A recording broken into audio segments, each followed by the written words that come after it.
आज हम पढ़ने वाले हैं अपना चैप्टर 6 स्टाफिंग। स्टाफिंग का मतलब होता है right person at right job. मतलब सही इंसान सही जॉब पर होना चाहिए। एंड वो कैसे होगा?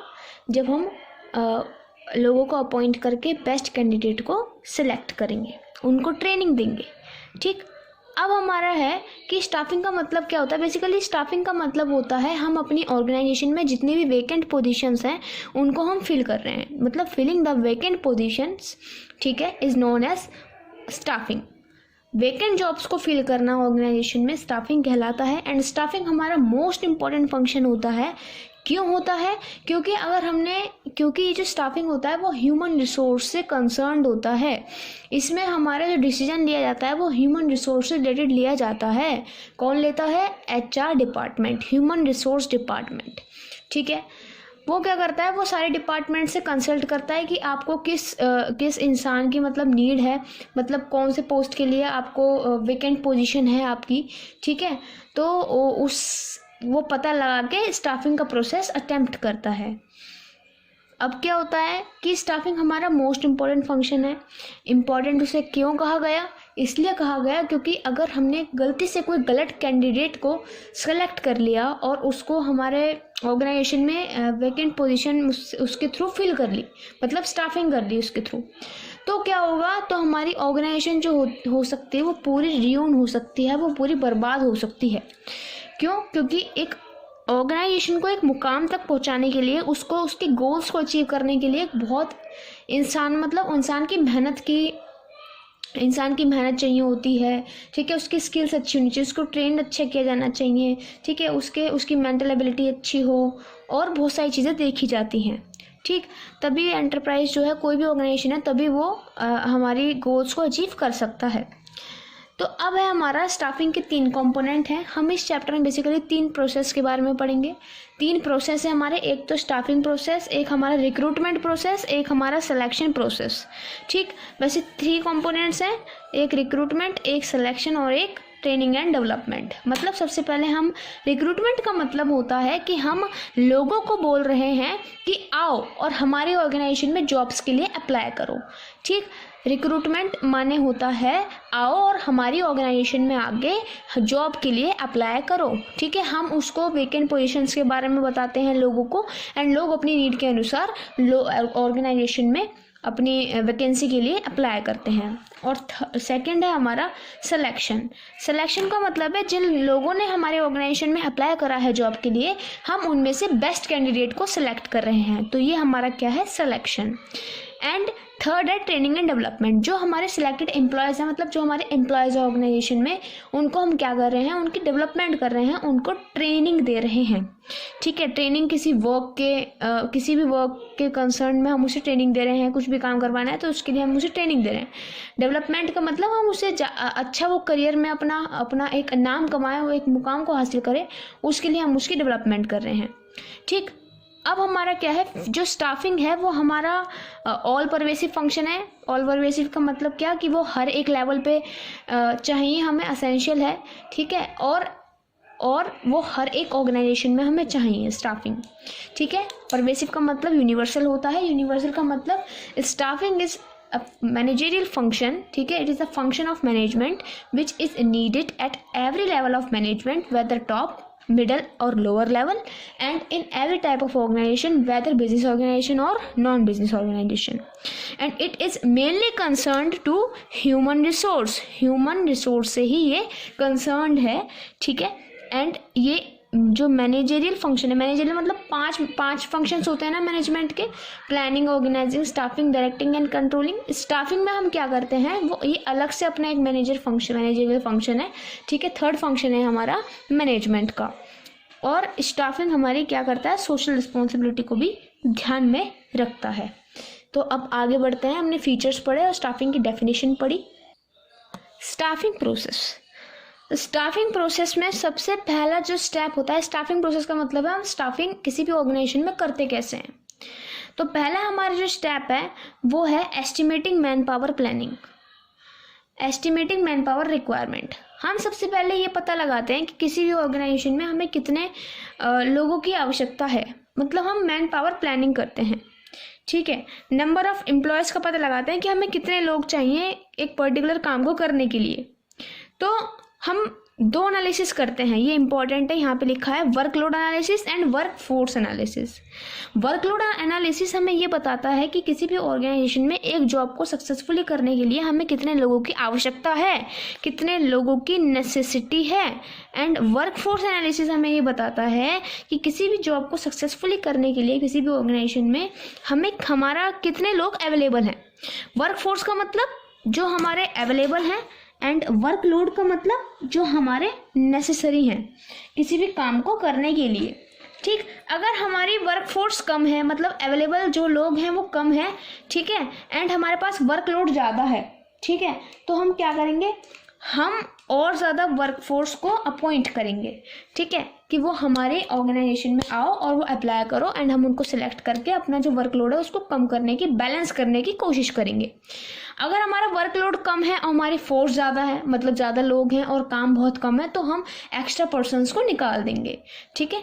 तो ये हमारा हम उनको अलग कर देंगे ताकि हमारा जो वर्कलोड एंड वर्कफोर्स है उसके अंदर क्या आ जाए, बैलेंस आ जाए।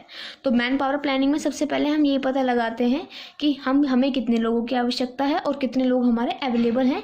अगर हमारे अवेलेबल ज़्यादा हैं, काम कम है, तो हम निकाल देंगे, एंड हमारे काम ज़्यादा है एंड लोग कम है तो हम और लोगों को अपॉइंट कर लेंगे। दूसरा स्टेप है हमारा रिक्रूटमेंट। वैसे तो रिक्रूटमेंट हमारे अपने आप में ही एक प्रोसेस है, बट इसकी जो डिफाइन है वो है कि हम अपने एम्प्लॉयज़ को बोल रहे हैं कि आओ और हमारे यहाँ पर क्या करो, जॉब के लिए अप्लाई करो। रिक्रूटमेंट का मतलब है कि हम एम्प्लॉयज़ को बोल रहे हैं कि आओ और हमारे यहाँ पर जॉब के लिए अप्लाई करो, ठीक। अब मतलब हम उनको इनकरेज कर रहे हैं कि वो अपनी एप्लीकेशंस को सेंड करें और हमारे यहाँ पर अप्लाई करें। तो हम कितने भी एम्प्लॉयज़ हैं आ सकते हैं हमारे ऑर्गेनाइजेशन में, हम मना नहीं करेंगे अप्लाई करने के लिए। इसलिए ये क्या है, पॉजिटिव प्रोसेस है, कितने भी लोग अप्लाई कर सकते हैं किसी भी जॉब के लिए। सिलेक्शन एक नेगेटिव प्रोसेस हम इसलिए कहते हैं, रिक्रूटमेंट क्या है, पॉजिटिव प्रोसेस, लेकिन सिलेक्शन क्या है हमारा, नेगेटिव प्रोसेस। क्यों नेगेटिव है, क्योंकि सिलेक्शन जो है, सिलेक्शन में बेस्ट कैंडिडेट को फाइंड आउट किया जाता है, ठीक है, किसी भी पर्टिकुलर वर्क के लिए। बहुत सारे एम्प्लॉयज़ हमारे, बहुत सारे ऑप्शंस होते हैं, लेकिन हम किसी बेस्ट कैंडिडेट को ही चूज़ करते हैं, तो इसलिए हमारा क्या है, नेगेटिव प्रोसेस है। अब है फोर्थ स्टेप हमारा प्लेसमेंट एंड ओरिएंटेशन। किसी भी एम्प्लॉय को सिलेक्ट करने के बाद उसको ये बताना कि आपका जॉब पोजीशन कहाँ है, आपको कहाँ बैठना है। बेसिकली क्या है, उनको ये बताना कि आपका सुपीरियर कौन है एंड सबऑर्डिनेट कौन है। सिलेक्शन करा, किसी भी कैंडिडेट को सिलेक्ट किया किसी भी पर्टिकुलर जॉब के लिए, उसको बताना कि आपका सुपीरियर कौन है और सबऑर्डिनेट कौन है। फिफ्थ है हमारा ट्रेनिंग एंड डेवलपमेंट, ठीक है, उस इंसान को, एम्प्लॉय को जिसे हमने सिलेक्ट किया था, ठीक है, और उसको अपनी जगह बताई थी कि भाई तुम्हारा सुपीरियर ये है, तुम्हारा सबऑर्डिनेट ये है, देन उसको ट्रेन करना, उसकी एफिशिएंसी लेवल को इंक्रीज करना, ये आता है ट्रेनिंग एंड डेवलपमेंट में। सिक्स्थ है हमारा परफॉर्मेंस अप्रेजल, उसको जज करना, उसको रिमार्क्स देना कि आपकी परफॉर्मेंस कैसी चल रही है, good, outstanding, very good, satisfactory या फिर डिससेटिस्फैक्ट्री, ये हमारा आ सकता है, ठीक। उसके परफॉर्मेंस को जज करने के बाद हमें उसका प्रमोशन करना है। प्रमोशन का मतलब है वो जिस लेवल पर है उससे ऊंचे लेवल पर उसको ला देना, ठीक है। टॉप पे है, सॉरी मिडिल पे है तो टॉप पे ला देना, लोअर पे है तो मिडिल पे ला देना, ठीक है। तो ये सब उसके प्रमोशन में आता है, उसकी सैलरी बढ़ जाना, उसके रिवॉर्ड्स बढ़ जाना, ठीक है। एट्थ आता है कंपनसेशन। किसी भी सिलेक्टेड एम्प्लॉय को हम क्या करेंगे, कंपनसेशन देंगे, उसको वेजेस देंगे, सैलरीज देंगे, ठीक है, या फिर इनडायरेक्ट भी दे सकते हैं, जैसे मेडिकल क्लेम्स, इंश्योरेंस फैसिलिटीज़, ये सब। तो ये हमारा स्टाफिंग प्रोसेस था। सबसे पहले हमने क्या करा, मैन पावर प्लानिंग करा, जिसमें हमने वर्कलोड एंड वर्कफोर्स एनालिसिस के बारे में पढ़ा। दूसरा हमने फिर रिक्रूटमेंट करा, आओ और जॉब के लिए अप्लाई करो। तीसरा हमने बेस्ट कैंडिडेट को सिलेक्ट करा, सिलेक्शन करा। फोर्थ हमने उसको ये बताया कि आपका सबऑर्डिनेट कौन है, सुपीरियर कौन है, यानी कि प्लेसमेंट एंड ओरिएंटेशन। देन हमने उसको उसकी ट्रेनिंग दी, उसकी डेवलपमेंट करी। देन उसको उसकी परफॉर्मेंस के बारे में बताया कि आप गुड हो, वेरी गुड हो, उसमें परफॉर्मेंस अप्रेजल। देन प्रमोशन करा, देन कंपनसेशन दिया, वेजेस दी, सैलरीज दी, ये सब, ठीक है। अब हम आते हैं रिक्रूटमेंट पर। रिक्रूटमेंट की डिफाइन मैंने आपको पहले ही बता दी थी। रिक्रूटमेंट एक पॉजिटिव प्रोसेस है जिसमें हम कहते हैं लोगों से कि आओ और हमारे ऑर्गेनाइजेशन में जॉब के लिए अप्लाई करो। It means encouraging the people to apply for a job in an organisation. ठीक है, तो अब जो रिक्रूटमेंट के सोर्सेज हैं वो दो तरीके के हो सकते हैं। या तो हम अपनी ऑर्गेनाइजेशन के अंदर ही कह दें कि आओ और जॉब के लिए अप्लाई करो। ठीक है, मतलब जो भी एग्जिस्टिंग कैंडिडेट्स हैं उनसे हम अपनी वैकेंसीज को फिल कर लें। एक्सटर्नल सोर्सेज में होता है जब हम बाहर के लोगों को बुलाते हैं हमारी वैकेंसीज को फिल करने के लिए। ठीक, अब जो इंटरनल सोर्स है उसके भी दो टाइप हो सकते हैं, ट्रांसफ़र एंड प्रमोशन। या तो हम कोई भी ट्रांसफ़र का मतलब है जैसे मान लो कोई एक इंसान है जो हमारा प्रोडक्शन डिपार्टमेंट में काम कर रहा था लेकिन उसको ट्रांसफ़र कर दिया हमने सेल्स डिपार्टमेंट में। ठीक है, तो वो हमारा ट्रांसफ़र हो जाएगा। ठीक, shifting of an employee from one job to another. ठीक है, जैसे one department to another department, लेकिन लेवल सेम ही रहेगा। ट्रांसफ़र में लेवल सेम ही रहेगा, मिडल का है तो मिडल पे, टॉप का है तो टॉप पे, लोअर का है तो लोअर पे। अब है प्रमोशन। प्रमोशन का मतलब किसी भी एक इंसान जिस लेवल पर है उससे बड़े लेवल पर उसकी वैकेंसी को फिल करना। Process in which employee working at lower rank appointed to the upper rank. ठीक, बट द लेवल चेंजेस। लेकिन यहाँ पर क्या हो जाता है, हमारा लेवल चेंज हो जाता है। मतलब अगर मिडल पे है तो वो टॉप पे आ जाएगा। ठीक, और हमारा लोअर पे है तो वो मिडल पे आ जाएगा। क्लियर है? तो हमने ये पढ़ा ट्रांसफ़र और प्रमोशन। ट्रांसफ़र पे लेवल सेम रहता है कोई भी, लेकिन काम हमारा शिफ्ट हो जाता है। Shifting of an employee from one job to another job. ठीक, but the level remains same. पर प्रमोशन में क्या होता है, promotion means a process in which the employee working at a lower level appointed at upper level. अब हम पढ़ते हैं एक्सटर्नल सोर्सेज ऑफ रिक्रूटमेंट के बारे में। हमारे मेनली जो है 7 है। Direct recruitment, casual callers, media advertising, employment expenditure, placement agencies, campus recruitment and labour contractor. सबसे पहले है हमारा डायरेक्ट रिक्रूटमेंट। इसमें ऑर्गेनाइजेशन जो है वो अपने नोटिस बोर्ड पर ये मेंशन कर देती है कि हमारे जो ऑर्गेनाइजेशन है उसमें ये जो वैकेंसीज़ हैं इस जॉब के लिए हैं, जॉब डिटेल्स दे देती है। तो जो जिनको जॉब की आवश्यकता होती है वो डायरेक्टली रिक्रूट कर लेते हैं, ऑर्गेनाइजेशन में अप्लाई कर देते हैं जॉब के लिए। तो डायरेक्ट रिक्रूटमेंट होता है। ऑर्गेनाइजेशन अपने फ्रंट पे अपने नोटिस बोर्ड लगा देती है जिसको देखकर लोग जो है अट्रैक्ट होते हैं एंड जॉब के लिए अप्लाई कर देते हैं। दूसरा है कैजुअल कॉलर्स। अब क्या होता है, कई लोग ऑर्गेनाइजेशन में अपना रिज्यूम छोड़ जाते हैं, मतलब बायोडाटा छोड़ जाते हैं। तो और वो ऑर्गेनाइजेशन को जब भी उनकी ज़रूरत होती है तब ऑर्गेनाइजेशन उनको कॉल करके बुला लेती है कि अब हमें आपकी नीड है एंड आप हमारे यहाँ पे जॉब पा सकते हो। Organisation keeps biodata of applicants to fill the vacant jobs whenever needed. ठीक, अब है हमारा मीडिया एडवर्टाइजिंग। थर्ड है मीडिया एडवर्टाइजिंग। मीडिया एडवर्टाइजिंग का मतलब जो ऑर्गेनाइजेशन है वो अपने जो जॉब के लिए एप्लीकेंट्स को अट्रैक्ट कर रही है, एनकरेज करना चाहती है, वो थ्रू एडवर्टीजमेंट करना चाहती है, न्यूज़ के लिए करना चाहती है। मतलब वो निकलवा देती है कि हमारे ऑर्गेनाइजेशन में ये न्यूज़, ये हमारे जॉब्स खाली हैं, ये सब इंफॉर्मेशन वो न्यूज़ के थ्रू, ठीक है, रेडियोज़ के थ्रू, एडवर्टीजमेंट के थ्रू ये सब क्या करती है, अपना एडवर्टीजमेंट करती है। फोर्थ है हमारा एम्प्लॉयमेंट एक्सचेंजेस। ये इंपॉर्टेंट है, ये हमारी गवर्नमेंट बॉडीज़ होती हैं। कोई भी ऑर्गेनाइजेशन जब वैकेंट जॉब्स के बारे में जो सारी डिटेल्स होती हैं वो एम्प्लॉयमेंट एक्सचेंजेस को बता देती है। और एम्प्लॉयमेंट एक्सचेंजेस हमारे जो हमारे नीडेड पीपल होते हैं जिनको जॉब की नीड होती है वो उनसे कॉन्टैक्ट में रहती है। एंड जिस भी एम्प्लॉय को, मतलब जिस भी कैंडिडेट को सूटेबल जॉब का ऑफर आता है वो एम्प्लॉयमेंट एक्सचेंज से कॉन्टैक्ट करके कंसर्न्ड ऑर्गेनाइजेशन से अपना लिंक हो सकता है, मतलब वहाँ पे वो जॉब ले सकता है। मतलब ऑर्गेनाइजेशन किससे कांटेक्ट कर रही है, employment exchange. And employment exchange किससे कर रहा है, कैंडिडेट से जिसको हमारी जॉब की नीड है। तो सिंपली हमारा ऑर्गेनाइजेशन को कैंडिडेट मिल जाता है।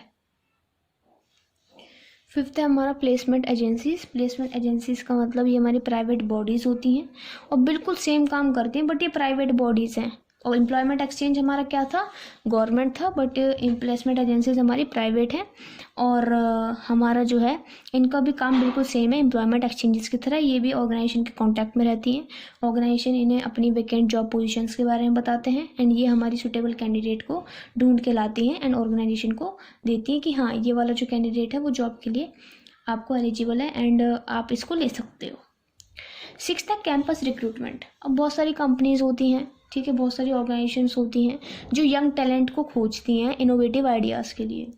तो वो क्या करती हैं, वो एजुकेशन इंस्टीट्यूशंस के कांटेक्ट में रहती हैं, कॉलेजेस में, जैसे हमारे ऑर्गेनाइजेशंस हैं, कोई भी कंपनीज़ हैं, तो वहाँ से वो रिक्रूटमेंट करती हैं, ठीक है, वहाँ से वो यंग टैलेंट को लेती हैं, ठीक।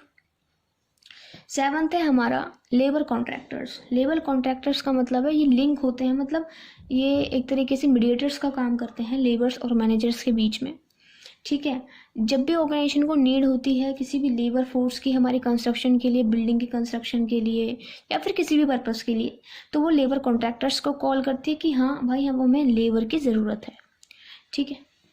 तो ये हमने सारे पढ़े। एक्सटर्नल सोर्सेज ये हमारे काफ़ी इंपॉर्टेंट है। डायरेक्ट रिक्रूटमेंट पढ़ा, कैजुअल कॉलर्स पढ़ा, मीडिया एडवर्टाइजिंग पढ़ा, एम्प्लॉयमेंट एक्सचेंज पढ़ा, प्लेसमेंट एजेंसीज पढ़ा एंड हमने ये campus recruitment and labour contractors, ये 7 पढ़े हमने।